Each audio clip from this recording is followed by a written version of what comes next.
तो जय हिंद दोस्तों, नमस्कार। आप लोगों के डिमांड पर जो ज्ञान बिंदु वाले सर का बुक निकला है, उस बुक का हम डिस्कशन अपने चैनल के माध्यम से करवा रहे हैं। तो एक सेट पूरा हो चुका है और दूसरे सेट में 75 क्वेश्चन हो चुका है। अगर आप उस 75 क्वेश्चन के वीडियो को देखना चाहते हैं तो डिस्क्रिप्शन बॉक्स में उसका लिंक मिल जाएगा, आप देख सकते हैं। 25 क्वेश्चन बचा है जो कि हम इस वीडियो में करने वाले हैं आपके साथ।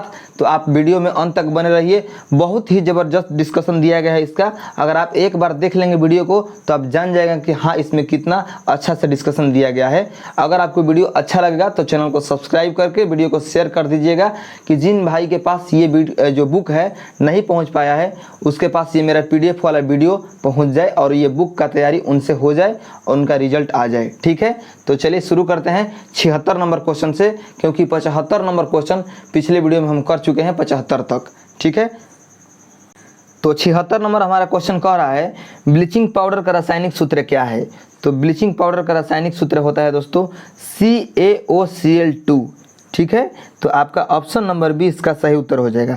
अब चलिए जानते हैं इसके महत्वपूर्ण डिस्कशन को। तो देखिए, पहला पॉइंट कह रहा है कि ब्लीचिंग पाउडर का रासायनिक नाम कैल्शियम हाइपोक्लोराइड होता है। ठीक है, जो ब्लीचिंग पाउडर है उसका रासायनिक नाम, ब्लीचिंग पाउडर का रासायनिक नाम कैल्शियम हाइपोक्लोराइड होता है। ठीक है, अब आइए जानते हैं ब्लीचिंग पाउडर के बारे में और बात जानते हैं। तो देखिए, जो ब्लीचिंग पाउडर होता है ये हल्के पीले रंग का पाउडर होता है जिसमें क्लोरीन की तेज गंध होती है और यह पानी में घुलनशील है। जो ब्लीचिंग पाउडर है ये पानी में घुलनशील है। और जानते हैं इसके पॉइंट्स। ब्लीचिंग पाउडर का उपयोग जान लेते हैं। तो देखिए, इसका उपयोग कपड़ा धोने में, गंदे कपड़ों को ब्लीच करने में, ठीक है, और कपड़ा उद्योगों के कपास और लिनन के लिए ब्लीचिंग एजेंट के रूप में किया जाता है। ठीक है, नेक्स्ट पॉइंट है एक मजबूत ऑक्सीकरण एजेंट है। जो ये मतलब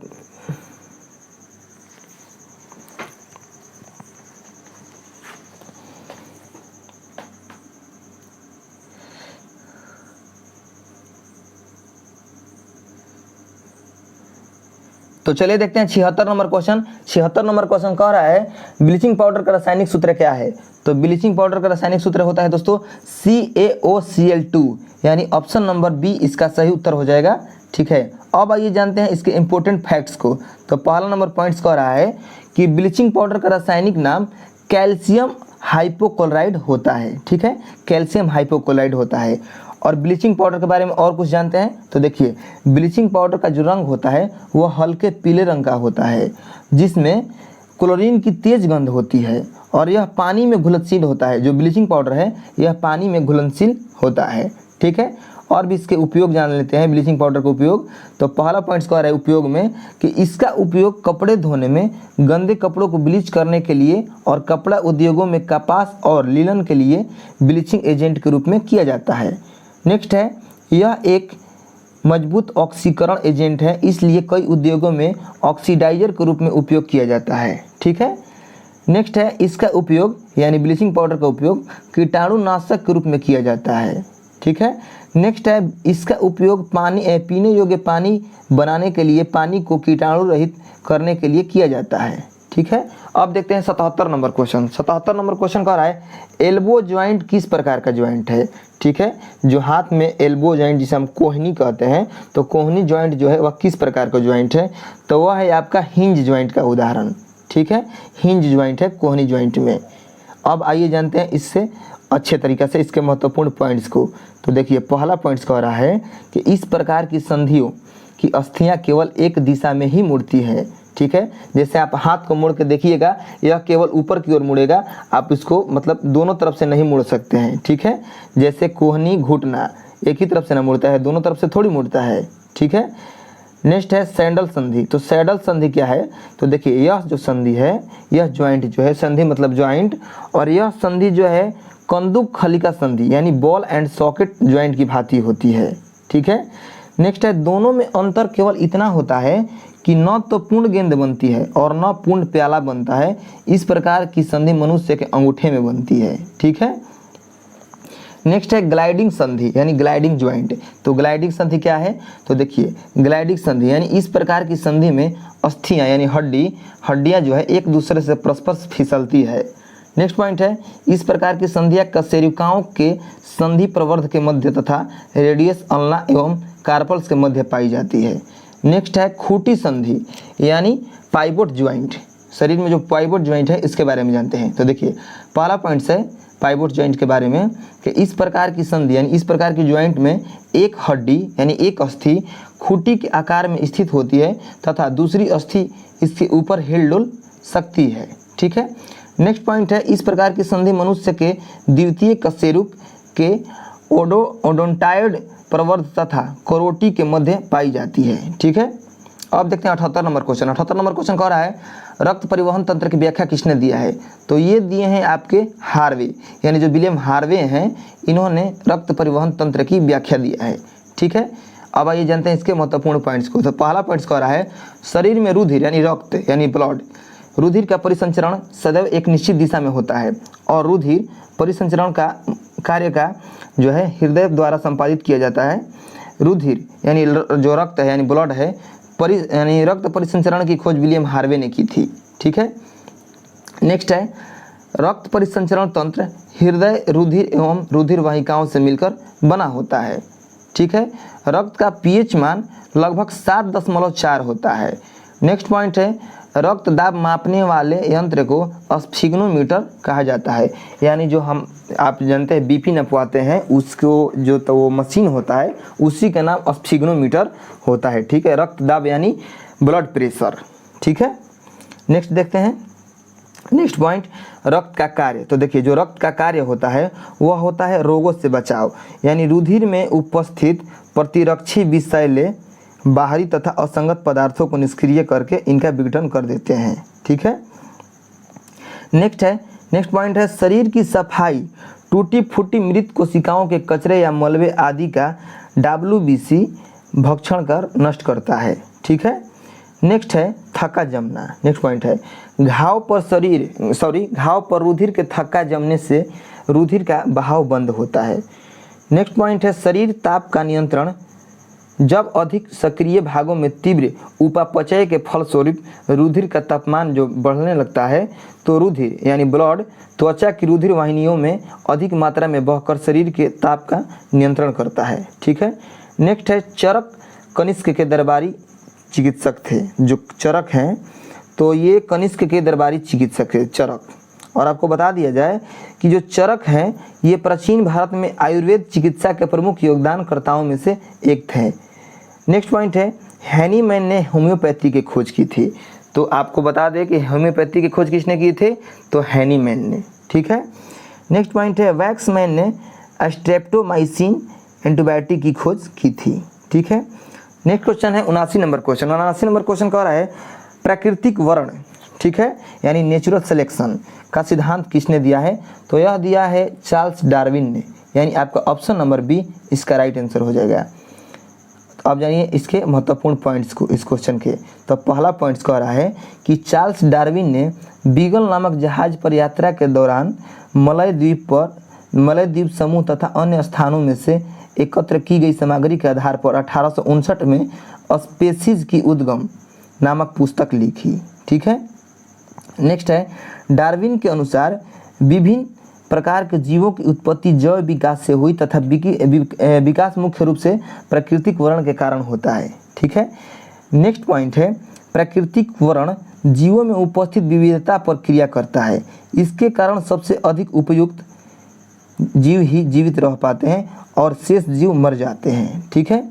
नेक्स्ट है इस प्रकार के जीवों में परिवर्तन होते रहते हैं और कालांतर में नई प्रजातियों का उद्गम होता है। डार्विन के इस सिद्धांत को प्राकृतिक वर्ण के कारण योग्यतम की उत्तरजीविता अथवा प्राकृतिक का वर्ण सिद्धांत कहा जाता है। ठीक है। अब जानते हैं लैमार्क के बारे में। तो देखिए फ्रांसीसी प्राकृतिक वैज्ञानिक जेबी लैमार्क ने सर्वप्रथम 1809 ईस्वी में जैव विकास के अपने विचारों को अपनी पुस्तक फिलोसफिक जूलॉजिक में प्रकाशित किया। ठीक है। इससे लैमार्कवाद या उपार्जित लक्षणों का वंशगति सिद्धांत कहते हैं। नेक्स्ट देखते हैं। नेक्स्ट है बेंजामिन फ्रैंकलिन। तो देखिए जो बेंजामिन फ्रैंकलिन है यह एक लेखक वैज्ञानिक और राजनीतिक दार्शनिक थे। ठीक है, बेंजामिन फ्रैंकलिन ने छड़, बिजली की छड़, फ्रैंकलिन स्टोव आदि की खोज की। बिजली की छड़, फ्रैंकलिन स्टोव इत्यादि की खोज किसने किया है? तो बेंजामिन फ्रैंकलिन।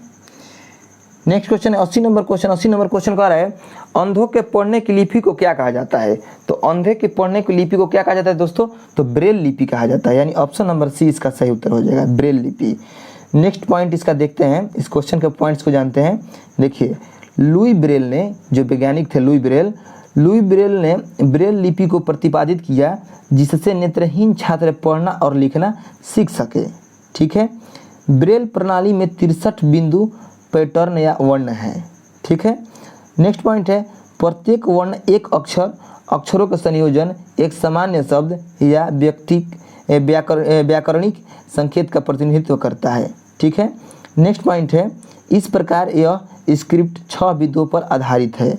अब जानते हैं रोमन लिपि के बारे में। तो देखिए, जो रोमन लिपि है, रोमन लिपि लिखावट का वो तरीका है जिसमें अंग्रेजी सहित पश्चिमी और मध्य यूरोप की सारी भाषाएं लिखी जाती है। ठीक है, जैसे जर्मन, फ्रांसीसी, स्पेनिश, पुर्तगाली, रोमानियाई इत्यादि।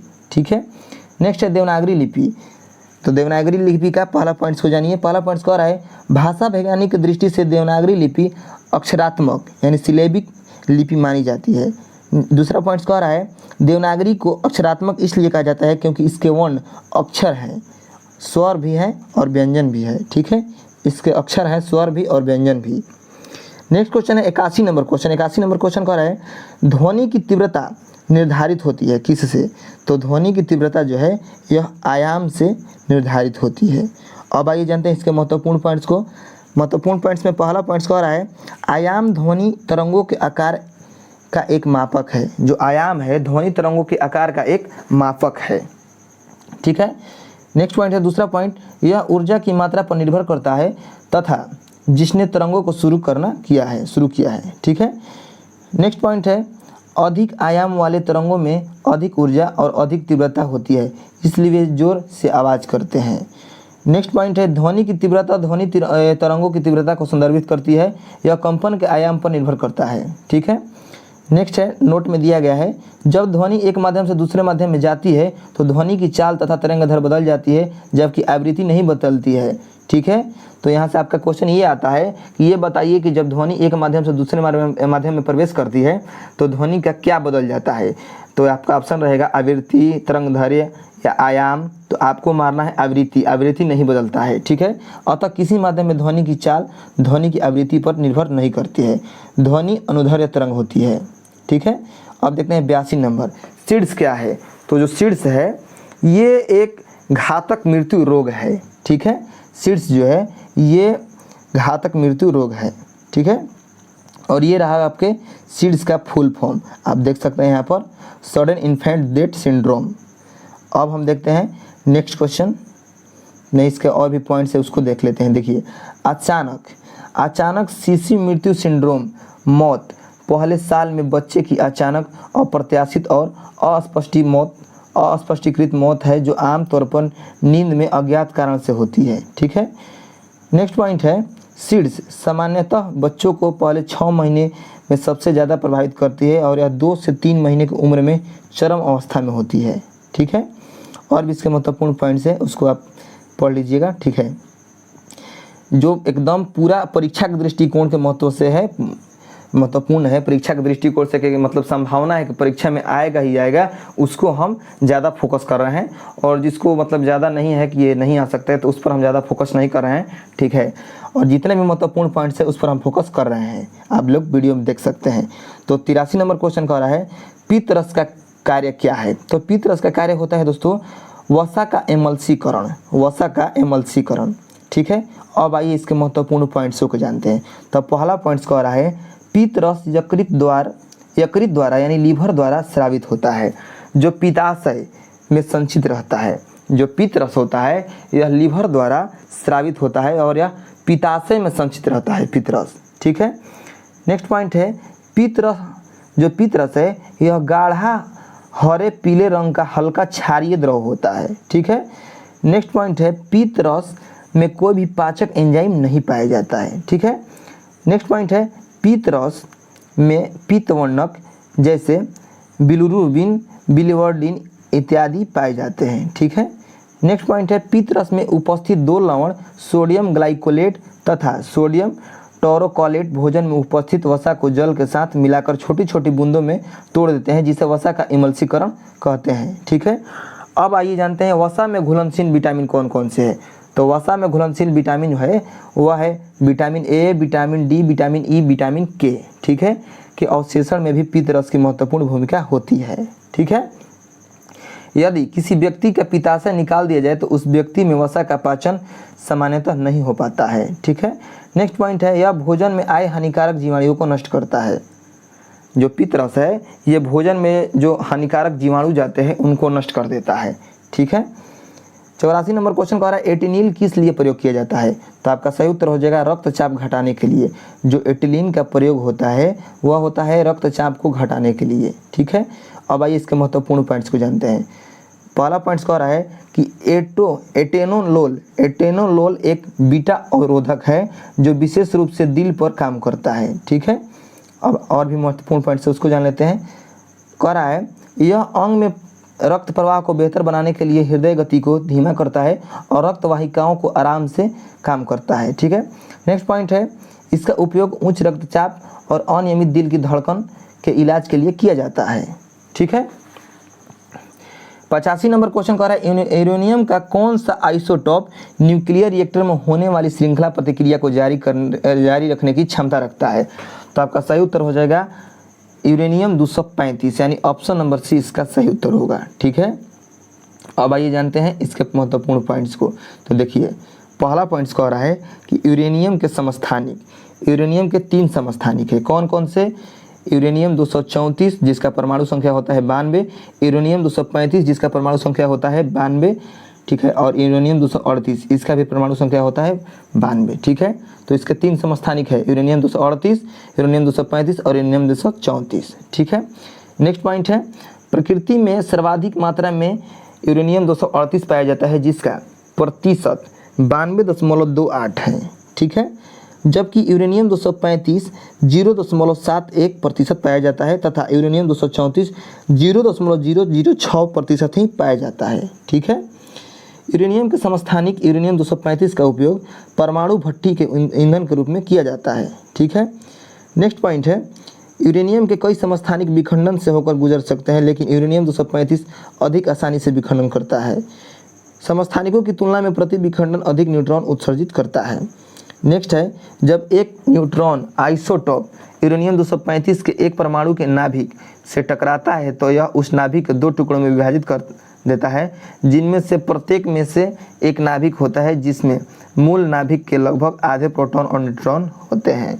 नेक्स्ट पॉइंट है विभाजन की क्रिया में बड़ी मात्रा में तापीय ऊर्जा साथ ही गामा किरणें और 2 या 2 से अधिक न्यूट्रॉन निकलते हैं। ठीक है। अब देखते हैं 86 नंबर क्वेश्चन। 86 नंबर क्वेश्चन कह रहा है ट्रिपल एंटीजन किन 3 रोगों से बचाता है। तो आपका सही उत्तर हो जाएगा ऑप्शन नंबर डी काली खांसी, टेटनस और डिप्थीरिया। जो ट्रिपल एंटीजन है वह काली खांसी, टेटनस और डिप्थीरिया से बचाता है। अब इसके महत्वपूर्ण पॉइंट्स को देखते हैं। पहला पॉइंट्स कह रहा है कि काली खांसी, टेटनस, डिप्थीरिया जीवाणु से होने वाला रोग है। ठीक है। किससे होने वाला रोग है। काली खांसी, टेटनस और डिप्थीरिया ये जीवाणु से। इनसे बचाव के लिए बच्चों को डीपीटी टीका रोग प्रतिरक्षीकरण के लिए दिया जाता है। ठीक है। डीपीटी का टीका। नेक्स्ट पॉइंट देखते हैं। अब आइए जानते हैं कि कुछ जीवाणु हैं उनके द्वारा होने वाला उनके द्वारा होने वाला रोग और उनके द्वारा जो रोग होता है उससे प्रभावित अंग और जीवाणु के नाम और लक्षण क्या होता है। तो देखिए जो टेटनस नामक बीमारी है आप स्क्रीन पर थोड़ा सा गौर कीजिएगा। टेटनस नामक बीमारी है इससे तंत्रिका तंत्र प्रभावित होता है और इसके जीवाणु का नाम होता है क्लोस्ट्रीडियम टेटेनी और इसमें तेज बुखार, शरीर में ऐंठन, जबड़ा बंद होना इत्यादि लक्षण होता है। तो आप इसको स्क्रीनशॉट ले लीजिएगा।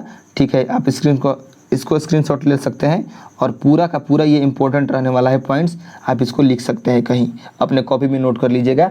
अन्यथा इसका हम पीडीएफ देंगे और पीडीएफ का पासवर्ड होगा आपका 802204। ठीक है। पीडीएफ का पासवर्ड होगा 802204। ठीक है। हम कमेंट में ही हम कमेंट में किसी को नहीं बताएंगे, पीडीएफ का पासवर्ड वीडियो में ही बता दिए हैं। तो आप जो भी वीडियो मेरा देखेगा उसको पता चल जाएगा कि पीडीएफ का पासवर्ड क्या है। तो आपका 2 नंबर जो मतलब जो ये पीडीएफ है, 2 नंबर सेट का पीडीएफ, उसका पासवर्ड रहने वाला है 802207, 4 नहीं होगा, 802207 होगा। ठीक है दोस्तों, पीडीएफ का पासवर्ड जो होगा आपको अभी हम बता दे रहे हैं। पीडीएफ का जो पासवर्ड होगा, पासवर्ड ठीक है, वह होगा पासवर्ड इसका, पीडीएफ का पासवर्ड होगा आपका 802207। ठीक है, ये आपका पीडीएफ का पासवर्ड रहने वाला है। ठीक है, 2 नंबर सेट के। तो हमारा जो भी सब्सक्राइबर है, जो हमारे वीडियो को फुल वॉच करता है, वही इस पासवर्ड को जान पाएगा। ठीक है दोस्तों, तो ऐसे में क्या होता है कि जो हम पीडीएफ दे देते हैं और जो भाई लोग हैं वो डायरेक्ट पीडीएफ को पढ़ को निकल जाते हैं टेलीग्राम चैनल से पीडीएफ उठाकर। वीडियो को कोई देखता ही नहीं है, समझता ही नहीं है। तो जब तक आप समझेंगे नहीं आसानी से इसके पॉइंट को, तब तक आपको पीडीएफ पढ़ने से क्या फ़ायदा। तो चलिए अब देखते हैं 87 नंबर क्वेश्चन को। तो 87 नंबर क्वेश्चन कह रहा है दोस्तों, सोडियम कार्बोनेट का व्यापारिक नाम क्या है। तो जो सोडियम कार्बोनेट है उसका व्यापारिक नाम है धोने का सोडा। ठीक है, धोने का सोडा इसका व्यापारिक नाम है, यानी ऑप्शन नंबर ए इसका सही उत्तर हो जाएगा। ठीक है, अब आइए जानते हैं सोडियम कार्बोनेट यानी Na2CO3 का उपयोग। तो देखिए Na2CO3 का उपयोग यानी सोडियम कार्बोनेट का उपयोग होता है जो वह है ग्लास निर्माण में यानी कांच के निर्माण में, कागज़ उद्योग में, जल की अस्थायी कठोरता हटाने में, साबुन बनाने में, धुलाई के लिए घरों में धोवन सोडा के रूप में। अब देखते हैं नीला थोथा या कॉपर सल्फेट। ठीक है, यानी CuSO4 × 5H2O का उपयोग। तो देखिए कॉपर सल्फेट का उपयोग होता है कीटाणुनाशक के रूप में, विद्युत सेलों में, कॉपर के शुद्धिकरण में, रंग बनाने में। ठीक है, कास्टिक सोडा का उपयोग कब कब होता है।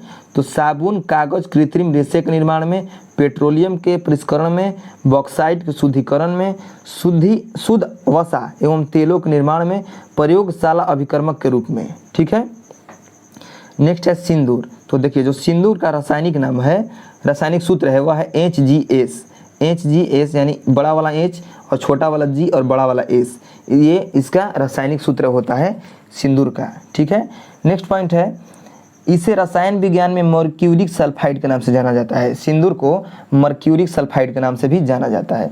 नेक्स्ट पॉइंट है, रासायनिक सिंदूर यानी सिनेबार पानी में अघुलनशील होता है। नेक्स्ट है सिंदूर यानी मर्क्यूरिक सल्फाइड और इसके जो रासायनिक सूत्र है वह है HGS। लाल सिंदूर लेड पेरोक्साइड और इसका सूत्र है Pb3O4। ठीक है, अब जानते हैं हम 88 नंबर क्वेश्चन। 88 नंबर क्वेश्चन कह रहा है जेनेटिक कोड की खोज किसने किया है। तो यह किए हैं हरगोविंद खुराना। हरगोविंद खुराना जो है जेनेटिक कोड की खोज किए हैं। ठीक है, देखते हैं अब नेक्स्ट इसमें कह रहा है कि प्रमुख आविष्कार एवं आविष्कारक। तो देखिए जो रक्त परिसंचरण है, तो रक्त परिसंचरण का आविष्कारक हैं विलियम हार्वे। ठीक है, इंसुलिन के खोज किसने किया है। तो बेंटिंग व बेस्ट। रेबीज नामक टीका का आविष्कारक कौन है। तो वह है लुई पास्चर। एंटीजन जो है, एंटीजन का आविष्कारक कौन है। तो लैंडस्टीनर है। विषाणु का जो है, विषाणु का खोज किसने किया है। तो इवानोस्की किया है। ठीक है, रक्त समूह यानी ब्लड ग्रुप का खोज किसने किया है। तो लैंडस्टीनर। हृदय प्रतिरोपण शैल्य क्रिश्चियन बर्नार्ड। पेनिसिलिन का खोज ए फ्लेमिंग। विटामिन का खोज हॉपकिंस। ठीक है, नेक्स्ट है विषाणु विज्ञान तो विषाणु विज्ञान का आविष्कारक है इवानोस्की व बेजेनेरिक। हैजा व तपेदिक रोगाणु का आविष्कारक हैं या खोज किए हैं रॉबर्ट कोच। टीका लगाना एडवर्ड जेनर। Bacteria Leeuwenhoek. गर्भ निरोधक गोलियां पिनकस। पोलियो टीका जोनस साल्क। और जो पोलियो ड्रॉप है इसके आविष्कारक हैं, पोलियो ड्रॉप का आविष्कारक एल्बर्ट साबिन। ठीक है, स्टेथोस्कोप का जो आविष्कारक है यह है रेने लैनक। नेक्स्ट देखते हैं, नेक्स्ट है मलेरिया परजीवी की खोज किए हैं रोनाल्ड रॉस। एंटीसेप्टिक सर्जरी की खोज किए हैं लिस्टर। और BCG के टीका का खोज किए हैं यूरिन कालमेट। ठीक है, तो आप ये जो 20 इसमें दिया गया है आविष्कार और आविष्कारकों का नाम, इसको आप नोट कर लीजिएगा, परीक्षा में बहुत सारा काम आएगा। ठीक है, नेक्स्ट है 89 नंबर क्वेश्चन। 89 नंबर क्वेश्चन कह रहा है पीने के पानी में क्लोरीन मिलाई जाती है क्योंकि। और आपका सही उत्तर होगा क्लोरीन युक्त पानी रोग के कीटाणुओं से मुक्त होता है। पानी में जो क्लोरीन मिलाया जाता है वह कीटाणुओं को मारने के लिए मिलाया जाता है। ठीक है, अब आइए इसके महत्वपूर्ण पॉइंट्स को जान लेते हैं। पहला पॉइंट्स कह रहा है कि पीने के पानी के लिए क्लोरीन सबसे आम रासायनिक कीटाणु शोधक में से एक है। ठीक है, नेक्स्ट है, यह जो है एक रासायनिक कीटाणु शोधन विधि में पीने योग्य पानी के स्रोत के ऑक्सीकरण कीटाणु शोधन के लिए विभिन्न क्लोरीन या क्लोरीन युक्त पदार्थों का उपयोग किया जाता है। नेक्स्ट है, सार्वजनिक जल आपूर्ति के कीटाणु शोधन का लक्ष्य जल जनित रोगों के लिए जिम्मेदार रोगजनकों को खत्म करना है। नेक्स्ट है, अधिकांश सूक्ष्म जीवों को निष्क्रिय करने के लिए क्लोरीन का उपयोग किया जाता है और यह अपेक्षाकृत सस्ता है। नेक्स्ट पॉइंट है, जल जनित रोगों जैसे हैजा है, टाइफाइड है और पेचिस के कारण होने वाली मृत्यु से बचने के लिए क्लोरीनीकरण पानी को शुद्ध करने का आम और कारगर तकनीक है। ठीक है, 90 नंबर क्वेश्चन कर रहा है, शरीर में आयोडीन की कमी से कौन सी बीमारी होती है? तो शरीर में कमी होती है मतलब आयोडीन की कमी से जो रोग होता है वह है आपका घेंघा रोग। ठीक है, अब इसके महत्वपूर्ण पॉइंट्स को जान लेते हैं। तो अब पहला पॉइंट्स कह रहा है, आयोडीन थायराइड ग्रंथि द्वारा स्रावित थायरोक्सिन हार्मोन के कारण संश्लेषण के लिए आवश्यक है। ठीक है, नेक्स्ट पॉइंट है, इसकी कमी से घेंघा, आयोडीन की कमी से घेंघा या गलगंड नामक हीनताजन्य रोग हो जाता है। ठीक है, नेक्स्ट पॉइंट है, घेंघा के बाद क्रेटनिज्म की अवस्था आती है जिससे प्रभावित व्यक्ति में शारीरिक और मानसिक परिवर्तन होने लगता है। नेक्स्ट पॉइंट है, आयोडीन का मुख्य स्रोत समुद्री मछली, समुद्री भोजन, हरी पत्तेदार सब्जियां, आयोडीन युक्त नमक। ठीक है, नेक्स्ट है, तपेदिक या राजयक्षमा। ठीक है, राजयक्षमा, तो आपका इसका पॉइंट्स दिया गया है कि इस रोग को यक्षमा या काक रोग भी कहते हैं। जो तपेदिक रोग है, ठीक है, इस रोग को यक्षमा या काक रोग भी कहते हैं। यह एक संक्रामक रोग है जो माइकोबैक्टीरियम ट्यूबरकुलोसिस नामक जीवाणु के कारण उत्पन्न होता है। ठीक है, नेक्स्ट पॉइंट है, इसके रोग के जीवाणु मुंह से थूकते समय या चूमने से प्रसारित होते हैं। ठीक है, नेक्स्ट पॉइंट है, इसके रोग के लक्षण जैसे ज्वर, रात्रि में पसीना आना, भूख की कमी, शक्ति व वजन में ह्रास, पाचन और तंत्रिका में मतलब गड़बड़ी। ठीक है, पाचन और तंत्रिका तंत्र में गड़बड़ी। अस्कर्वी रोग कब होता है? तो देखिए, यह रोग भोजन में विटामिन सी की कमी के कारण उत्पन्न होता है। ठीक है, विटामिन सी एस्कॉर्बिक अम्ल है जो अस्कर्वी निरोधी होता है। ठीक है, नेक्स्ट है, मसूड़ों से रक्तस्राव, दांतों का असमय टूटना, बच्चों के चेहरे और अन्य अंगों में सूजन, पेशाब में रक्त या एल्ब्यूमिन का अंश आना इत्यादि इसके लक्षण है, यानी विटामिन सी के कमी का लक्षण है। विटामिन सी टमाटर, प्याज, नींबू, नारंगी, ताजे फलों में पर्याप्त मात्रा में पाया जाता है। रिकेटस, तो देखिए जो रिकेटस है इसे सुखंडी या सूखा रोग भी कहा जाता है। ठीक है, रिकेटस रोग को, और यह रोग विटामिन डी की कमी के कारण होता है। विटामिन डी की कमी के कारण कैल्शियम और फास्फोरस के लवण का उपापचय ठीक से नहीं हो पाता है, जिसके कारण अस्थियों में कैल्शियम संचित नहीं हो पाता है, अतः अस्थियां कोमल हो जाती है। विटामिन डी मछली के तेल, कलेजी, अंडे की जर्दी और दूध में पर्याप्त मात्रा में पाया जाता है। ठीक है, अब 91 नंबर क्वेश्चन से लेकर 100 नंबर क्वेश्चन तक मैथ का क्वेश्चन है और इसमें सॉल्यूशन सहित दिया गया है। ठीक है, तो आप इसको देखकर जब हम पीडीएफ दे देंगे इसका, तो आप पीडीएफ लेकर, और पीडीएफ का पासवर्ड हम बीच में बता दिए हैं वीडियो के बीच में, आप जाकर वीडियो को पूरा जब देखिएगा तो आपको पता चल जाएगा। तो 91 नंबर क्वेश्चन आप मैथ का क्वेश्चन है, आप पढ़ सकते हैं। कह रहा है 91 नंबर क्वेश्चन, एक त्रिभुज रेखा पर दो आसन कोण का मान 80 डिग्री और 2x - 27 डिग्री है, तो दोनों में से छोटे कोण का मान क्या होगा? तो इसका आंसर दिया गया है यहाँ पर ऑप्शन नंबर बी 69 डिग्री। ठीक है, तो इसका सॉल्यूशन भी दिया गया है, आप देख सकते हैं। तो पढ़ के क्या सुनाना है, आप तो पीडीएफ जब देंगे तो आप मैथ को अच्छे से समझ लीजिएगा। तो आप देख सकते हैं, अच्छे से देख लीजिए, ये जो है एज का क्वेश्चन है। ठीक है, इसको अच्छे से देख लीजिए और इसका हम दे देंगे पूरा पीडीएफ दे देंगे। और मैथ का देखिए इसमें कितना अच्छा सा सॉल्यूशन दिया गया है, आप एकदम आसानी से समझ सकते हैं इसका सॉल्यूशन। तो चलिए 100 नंबर मान के चलते हैं कि 100 नंबर क्वेश्चन तक कंप्लीट हो गया। क्योंकि हम PDF दे देंगे तो आप 10 क्वेश्चन जो मैथ का क्वेश्चन बाकी है वो आप वहाँ से कर लीजिएगा। 100 नंबर क्वेश्चन तक यहाँ से कंप्लीट हो गया। तो दोस्तों 100 क्वेश्चन 2 नंबर सेट का कंप्लीट हो चुका है। तो 2 सेट हम लोग पूरा कर लिए, ठीक है। आपके साथ कुछ आपका सपोर्ट रहा, कुछ हमारा सपोर्ट रहा, हम लोग दोनों लोग मिलकर इस सेट को पूरा किए और तीसरा सेट में अब हम काम लगाएंगे, ठीक है। हम आपको ये मतलब वादा करते हैं कि बिहार पुलिस परीक्षा ख़त्म होने से पहले हम पूरा किताब को आपको इसका डिस्कशन करवा देंगे आपके साथ। तो मिलते हैं नेक्स्ट वीडियो में। अगर वीडियो अच्छा लगा होगा तो चैनल को सब्सक्राइब करके जाइएगा।